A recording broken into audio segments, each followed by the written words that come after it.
Seth Godin, welcome to So Money. My gosh, it's always an honor having you on.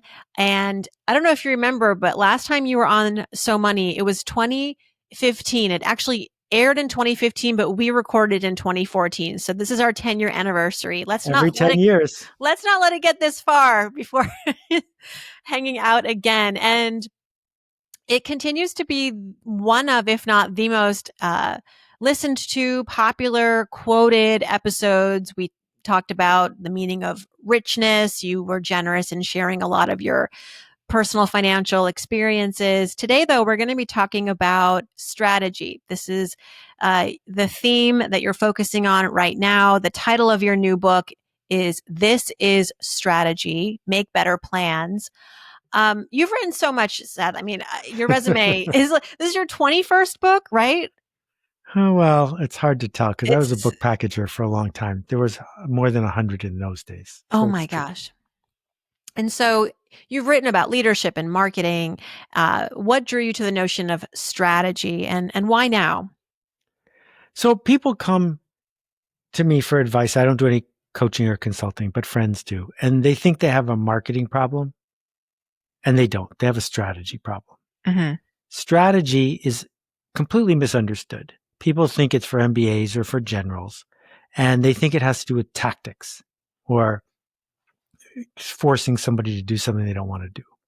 It's none of those things. It is a philosophy of becoming. It is a point of view about the world that you believe you can make a change happen, that you want to make something better, that you want to contribute, grow something, whether it's personal finances or an organization. But it doesn't matter how fast you're going if you're going in the wrong direction. So our strategy is a compass. It's not a map. It's not going to tell you all the steps, but it's going to ask you hard questions about what are the directions that make sense and why. And if you can't talk about it, you can't make it better. So the purpose of the book is to help people talk about it. Mm-hmm. And in the context of what our audience cares about when it comes to strategy, that could be anything from eliminating debt, earning more money, generally just creating more financial security for themselves, for their families.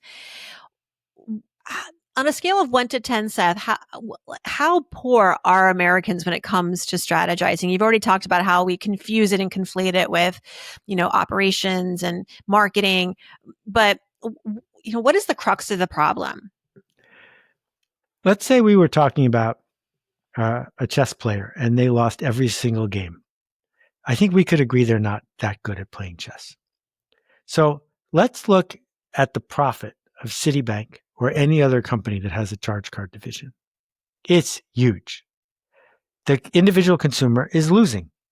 They're losing the game because they don't understand the strategy of what money is for. You are playing against people who are taking advantage of you, who are selling you something today that you have to pay for tomorrow that scales in the wrong direction. That a lot of personal finance stress comes from wanting two things at the same time. Mm-hmm. Stress is different than tension. Stress is, I want to be here and I don't want to be here. Stress is, I want that thing, but I don't want to pay for it for the next 5 years. Stress is, I want to keep up with my friends, but I want the peace of mind of having savings. There's an enormous amount of stress associated with personal finance. And astonishingly, paradoxically, it happens to afflict people in wealthy countries. That there are plenty of people around the world who make $5, $10, $15 a day who have less money stress than some of the people who are listening to this. Mm-hmm. And part of the reason is we have been indoctrinated by marketers, by banks, by people who are building a system designed to make us unhappy. And strategy involves seeing that this game is being played and then either choosing to play it or choosing not to play it. Right. But don't walk into it accidentally. You brought up game, and that's one of 4 threads that you illustrate throughout your book. You say there, so it's time, game, empathy, and systems. You say to understand how strategy works, you focus on these 4 threads. You say they're everywhere we look, but they're also easy to ignore. I really appreciated the empathy piece of this. I don't see that often cited in books of this nature. And I just want to know more about why you thought it was important and the role of empathy in creating your strategy. Okay, so we'll come back to games, but let's talk about empathy. Empathy is not weak. It's not soft. Empathy is effective. Mm-hmm. So if you're a stand-up comic and you insist on telling your jokes in Italian and the people in the room only speak English, it's not their fault that they don't think you're funny. It's your fault because you had no empathy for them. You insisted you were right, but they're the customer. It's a market and they're not buying what you're selling because they don't understand Italian. So the empathy we need is to realize that the other people involved, our boss, our spouse, our kids, the car salesperson, all of these people don't know what we know, don't want what we want, don't see what we see. But if you want them to engage with you, you have to acknowledge that that's okay. Right. That you're a 15-year-old who desperately wants to spend money you don't have to buy an outfit. They're doing it for reasons that they think make perfect sense because they don't see the world the way you see the world. They think college is going to pay for itself, right? So what we get to do is teach people things so that they choose to change their mind. But we cannot insist that people change their mind because they won't. It's fascinating. As you're talking, time, game, empathy, systems, it clearly illustrates the strategy that we always talk about on the show of like how to make more money, how to convince your employer to pay you more, or how to charge more in your company. You need to appreciate time because timing is important in that strategy. You don't ask. There are better times to ask than others. It is a game. There are chess pieces involved. And the empathy piece shows up, I think, when we talk about the importance of understanding not just your needs and perspective. Obviously, you making more money, that's a win, but what is going to be the win for your employer? Why is this necessarily a good move for your employer? What do they need? And then of course the systems, I'd love for you to unpack that a little bit. Like what do you mean by systems? This is so important. Let's talk about the most famous system of all, the solar system, leaving Pluto out of it. There are all these planets and there's the sun. Everyone knows the Earth rotates around the sun. It doesn't do it because it wants to. It does it because of gravity. Gravity is an invisible force that pushes it. The wedding industrial complex is also a system. Your wedding should cost just as much as your best friend's wedding, but a little more, right? That system, which got put into place in 100 years ago in this country, but is thousands of years old in lots of places, is about status, is about culture, is about fitting in. That wedding rings with diamonds in them are a hack invented by De Beers. Diamonds didn't used to be worth much at all. They built a system where the groom feels insufficient if they don't have enough money to buy a big enough ring. That's built in. That's the gravity. So if you decide you'd rather put your kid through college than have an engagement ring, you're going to be pushing back against a big cultural system.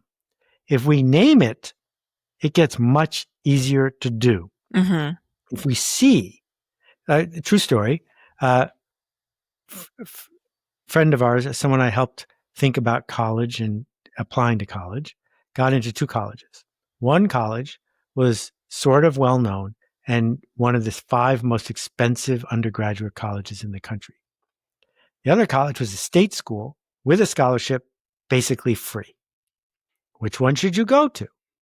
Right? Well, the real question is, do you want to graduate $250,000 in debt? Or do you want to graduate having spent 4 years doing this thing, and now you have $250,000 that you didn't spend that you could go use to start a business or buy 6 BMWs, right? That's the choice. But the system pushes the kid to say, well, this one's more famous. Right. So that's where I'm going. And it's heartbreaking, but it happens every single day. As the kid who chose the state school over the prestigious NYU and other expensive universities, I can attest to the heartbreak in the beginning, but the long-term payoff.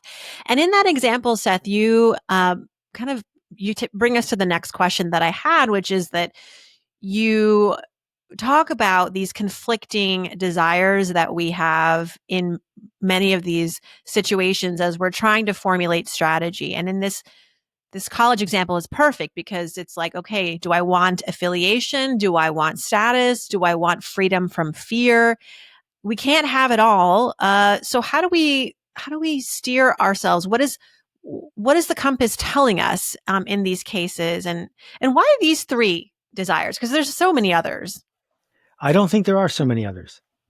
I think if you have health and a roof over your Mm-hmm. family and food, everyone wants three things: freedom from the feeling of fear, affiliation, meaning fitting in, being Mm-hmm. part of something, and status. Who eats lunch first? Who's moving up? Who has that kind of competitive peace of mind? What am I missing? Well, joy, happiness, But comfort. joy, happiness, and comfort come from Mm-hmm. affiliation and status, right? They're like, I can't believe it. I'm with my family. I'm at Coney Island. I get to go on the roller coaster. It's a perfect day, Right. right? Well, yes, but it wasn't the vibration of the cyclone that gave you joy. It Mm-hmm. was the story you told yourself about the moment. So when we think about something as complicated and as expensive as picking a college, affiliation, what am I going to tell my friends? Where are they going to school? Blah, blah, blah. Because notice, no one's thinking about going to school in Dublin if they live in New York. There are plenty of kids in Dublin who are thinking about going to school in Dublin. Well, we have airplanes, but people think about what their peers are thinking about. Right. Status, what sticker is going to be on the back of the car. So part of what we need to do and why people like you who have been showing up for so many years are so important is you give people permission to say it out loud. Mm-hmm. That if someone says, I'm going to this college because it was sunny on the day I visited, the tour guide was cute, and I want to go to a school with a football team, okay, fine. But at least say that out loud. Right. But Own it. don't come up with some complicated emotional thing that isn't true Mm-hmm. about why you're going there. You're going there because some buttons got pressed on a certain day. Right. You're asking us, Seth, to basically take a look at ourselves, which is really hard to do, and almost detach from all these pressures. This is not a self-help book, but I almost feel like maybe we should pair it with like a psychology book or some therapy sessions, right? Well, all help is self-help, Yeah. meaning the only person who's going to change your mind is you. And what I see at big companies, people running for president, is a complete lack of strategy Mm, because we've been indoctrinated to do our job, to do the tactics, to try harder without saying, why am I playing a game I can't win? Right. So years ago, I did a personal finance book. I created it. My name wasn't on it. And one of the things the author suggested is you do an inventory about how often you use your living room. mm, Because in those days, the typical middle class family had a living room and never used it. Do you know how much a living room costs? A I do. family that makes $80,000 a year, it costs millions of dollars to have a living room. So go buy a house without a living room, right? And it's really hard to do that. And we need to understand, why is it hard to do that? Mm-hmm. Status and affiliation. Mm-hmm. So let's just name them and then make a new plan, because you can win a different game Mm-hmm. really well. You can live like a king or queen if you walk away from something like a living room. Or I grew up in Buffalo, New York, and you can buy 7 houses in Buffalo, New York for what it costs to buy a house in certain neighborhoods of Long Island. Well, if you work from home, we need to have a real hard conversation with yourself about why you chose to live in a place that's going to determine your personal finance for the next 50 years. If you still want to live there, that's great. But at least let's talk about the strategy. Yeah. Another behavioral trip up perhaps is that we try to just follow the herd. There's this copy paste mentality Mm-hmm. to strategizing. And if you Google actually the word or the question, what is strategy? Um, a top result, in addition to your book, is a 1996 Harvard Business Review article that criticizes what a lot of businesses were doing at the time. And if you remember, 96 was the dawn of sort of internet expansion and mass Mm-hmm. adoption. And what the journalist was saying was that right now we think strategy is operational effectiveness. And Right. we think that it's using tools like total quality management and benchmarking. And what is lacking and what is ultimately the pitfall of this strategy is that there's no uniqueness in the strategy. It's just everybody's, it's a race to the bottom. And Yep. so I wanted to ask you, how important is uniqueness in your strategy? If you feel like you're at a stalling place, like you have maybe figured out the game and you've timed it, but you feel like, okay, this feels very similar to what others are doing. Is that a red flag? There are very, very few professions and organizations that should have an original, unique strategy. Hmm. You are way better off. Let's say you're a small business. Find a small business out of town that doesn't compete with you geographically and just copy them and then make that better. You don't get any prizes for inventing a kind of sandwich shop that no one's ever had before. You get prizes for having a sandwich shop that's fun to work at that makes a profit. Right. That if you have a locksmith, you don't want to invent a new way to market locksmiths. You want to find some other locksmith somewhere else in the world and do what they're doing because they already tested it for you. Right. If you're an investor, you don't want to be the person who pioneers a new way to invest in the stock market. Do the math, realize that, cheap mutual funds are probably the way to go. Go copy that. That's different than what we need to do if we want to build a career, say as a freelancer or somebody who needs to build a practice. Mm-hmm. In that case, we need to be remarkable, not unique. Mm. Remarkable means worth making a remark about. So if your slogan at work, when you're going to the boss for a raise, is you can pick anyone and I'm anyone, I do what you tell me to and I don't complain, you're not going to get a raise. That's a race to the bottom, to Mm-hmm. comply more than everybody else. The alternative is to say, the work I do is worth talking about because it benefits you, to brag to your boss or to brag to your coworkers that I am part of this thing that we're doing here. That's not unique, but it's remarkable that Mm-hmm. I'm the one who figured out how to do something better, different, that made my boss look good. That's the path to getting the kind of raise you probably deserve. I like that. Remarkable. You also write about elegance. Mm-hmm. And I loved that because on this podcast, actually, one of the best pieces of advice that really resonated with me was a while back we had on this Hollywood director, Kari Skoglund. She's directed The Handmaid's Tale, The Walking Dead, Americans. And she said, if you have the opportunity, work with elegant people. Mm-hmm. Um, and similarly, you write in your book that the elegant path is the most useful way forward. Can you share Seth's definition of elegance in relation to strategy and how can we achieve this? I feel like sometimes it's just luck. You don't always get to choose who you get to work with or what you're facing. There are external factors. All right, let's leave that part, the luck part, out for right now. Okay. If you watch people swim in the Olympics, it's very different than if you watch the person at the local pool who's trying really, really, really hard. The person who's trying really, really hard is splashing a lot, but they're not going very fast. When you watch people swim in the Olympics, they just seem to magically go forward Yeah. because they have an elegant stroke. So I had a professor when I was in college. I was an engineer. He got hired by the developers of a 40-story building in Boston. These people had made a mistake when they built the building, and all of the drywall, every time they painted it, stains came through and they would have to paint it again. And the inelegant solution is rip out all the drywall, start over. That's going to cost tens of millions of dollars. They went to Henry. Henry said, I will solve your problem for $40,000. So he signed a piece of paper, and then he wrote down the name of a chemical and he walked out.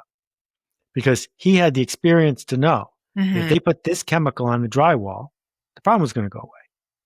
His experience and insight led to better technique, which led to saving tens of millions of dollars. A barefoot runner looks like they're not trying very hard, but that's because they practiced for so long to be elegant at understanding the system.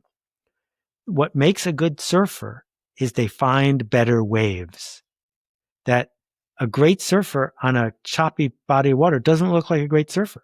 The art is in finding better waves. So back to your friend, the director. There's always luck. That's not the question. The question is, when it's very difficult, when do you draw a line and do something that's hard now that Mm-hmm. creates the conditions for better later?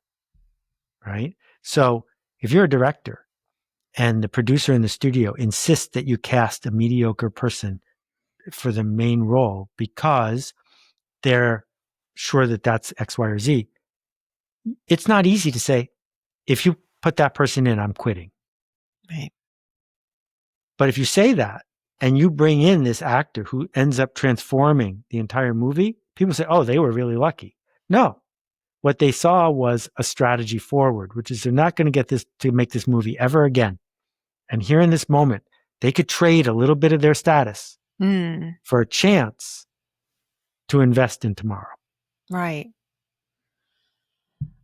I'm learning that elegance, it comes from experience. It's a gift sometimes of just experience. That swimmer who's swimming really hard, but making a mess, maybe one day they will be elegant. And it's thanks to the practice in the pool. And lessons. Mm-hmm. Lessons matter. I've known this guy for 10 years. He's not a better swimmer than he ever was before. He needs a lesson. I don't have the guts to give it to him. But there's this book called Suck at Something, and it's all about, hey, I mean, I'm terrible at tennis, but I love the ritual. I love like the outfits. I like being out on the court. And as frustrating as it is for the other player, because I can't get the ball over the net, I'm having a great time. And that is worth something. So, I love hearing that. I want to share a book recommendation, which I almost never get to share. what is that? Timothy Galway wrote a book called The Inner Game of Tennis. Oh, okay. It is the single best sports advice book ever written. It's 50 years old. It will change it. I don't even play tennis. Yeah. It changed my life. The Inner Game of Tennis. Game of Tennis. Okay. Interesting. Get I back will to look me. that Let me up. know how it worked. Thank you. You touched on delaying gratification. This is it. This is the thing, Seth. I mean, they've done the studies. If you can delay gratification, you have a better chance at a lot of success in many realms of life. It's the hardest requirement of creating a viable and healthy system, would you say? Do you think this is it? This is like, if you can conquer this, you can master this. You're like Okay, so I got 80% stuck on there. the word system, but it is critical. Let's talk about the marshmallow test. Yeah. Do I your remember. listeners know Yes. about this? Yes. Okay. The short version, it's Stanford kindergarten, nursery school. You got 3-year-olds. This feels really cruel, but they did it. And they say to a 3-year-old, here's a marshmallow. I'm leaving the room for 20 minutes. If I come back and you haven't eaten it, I'll give you 2 marshmallows. That's the deal. Turns out most kids eat the marshmallow. But the kids who wait 20 years later have higher income, higher job satisfaction, lower obesity, went to more famous colleges, better career opportunities. Everyone said, wow, this is very, very important. We need to train kids to not eat the marshmallow, and self-restraint is everything. So it always struck me the wrong way, and I've written a bunch of times about this. If you grow up in a house where there isn't enough food, you are used to adults not keeping their promises. Right. And the right thing is to take the marshmallow. Because why should you trust this adult who's going to say he's going to come back with 2? That it's not that we're born with self-restraint and grit. It's that we learn it from an environment around us. Turns out in a follow-up study, kids in Cameroon do much better than almost any other country. Hmm. Not because Cameroon is rich, but because Cameroon parenting on subsistence farms, a lot of it is about self-control, right? Okay. So now you're 40. What are you going to do? You didn't grow up in a 2 marshmallow household. You can create the conditions to learn to be like that. You can start with easy things. Mm-hmm. You can figure out where you're going to get the little zing of a treat every day that doesn't satisfy the system that's manipulating you. Go do that somewhere else, right? Yeah. Like, have no discipline when it comes to playing one more round of Scrabble on your computer. Fine, that costs nobody anything. But when you're at the store with a credit card, that's the moment when we need the credit card to go back in your wallet. Mm-hmm. That's the marshmallow test right there. You can create conditions, coaches, support groups, none of which cost any money. Where, like, in that moment, you could call up your friend or text her and say, "Great news, I didn't buy the extra thing." Because right now, the system is built that you get an emoji smile back when you say, "Look at the cute shoes I just bought." We need the opposite to happen. We need scaffolding to Right. reinforce self-control. Does this advice also track when we're talking about systems that are corrupt or broken, and there's large systemic systems, right? So we're talking about um, the housing market, the economic system. Within that, there's racism, there's discrimination, and so just thoughts on that, because Right. rerouting that seems almost impossible. Okay, so all systems are corrupt and all systems are broken for some people, Mm-hmm. right? Mm-hmm. So the system persists because the system is happy to persist, right? That there are people who want maximum security prisons to be the way they are because they are part of the system and they benefit from that. The status quo rewards them. Mm-hmm. Systems that stick around are good at sticking around.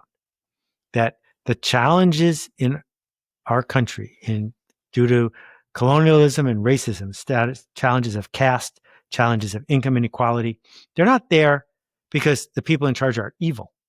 They're there because the status quo is good at reinforcing false proxies to Mm-hmm. keep people in the system making choices. So what we don't get to do is announce that a system is broken and fix it tomorrow. What we can do is build right next to that new systems, but also use the system against itself to Mm-hmm. cause it to change. Ah. Because the system doesn't actually want there to be things like caste, systems of caste and racism. What it wants is status and affiliation. It wants a feeling of safety. It wants to make a profit. Well, the minute they can do that by ensuring that there's clean water in Flint, Michigan, it will instantly. Mm. So the jujitsu here is to understand where are the nodes in the system? What are they measuring? How are they determining what to say yes to? And then how do we create the conditions for the system to create a different output, one that actually benefits us? Mm-hmm.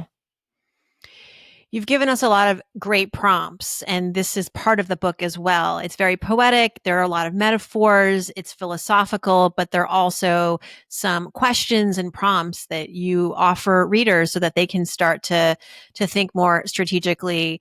One of which is, what is the fear that I'm eagerly creating by showing up with my change? This stopped me because I just wrote a book about fear. I'm obsessed with fear. I think it can be used for greatness if we know and have the tools. But um, do you think that we can use fear to develop a good strategy in our financial lives, in our careers, and how so? How can we implement fear wisely? Well, you're the expert, so I'm a little hesitant to chime in too much, but you should add to what I'm saying. What I'm trying to get at is this. If you want to make a change happen of any kind, you are going to create fear in someone else and probably fear in yourself. We're all afraid. You're moving to a nicer house. You're afraid in Yeah. that moment, even though you sacrificed to do it. If you go to your boss and ask her for a raise, you are creating fear in her because she's saying to herself, either What if I say no and she quits? Or she's saying to herself, what if I say yes and my boss is mad at me? You created fear by asking that question. So if you're not willing to create fear and tension, nothing's going to change in your life. And if the change you seek to make is important enough, then you can create the fear on purpose. And that doesn't mean you make a threat.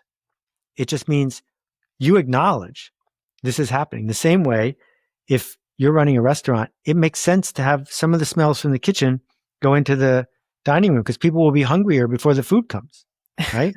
So how do you make it so that the conditions are such that when the fear shows up for your boss, Right. the easiest thing in the world for her to make her feel good is to give you that raise. That's what the project is. That's the game. I like that. I like that. I agree. If you're not scared, you're not doing it right. That's the short answer.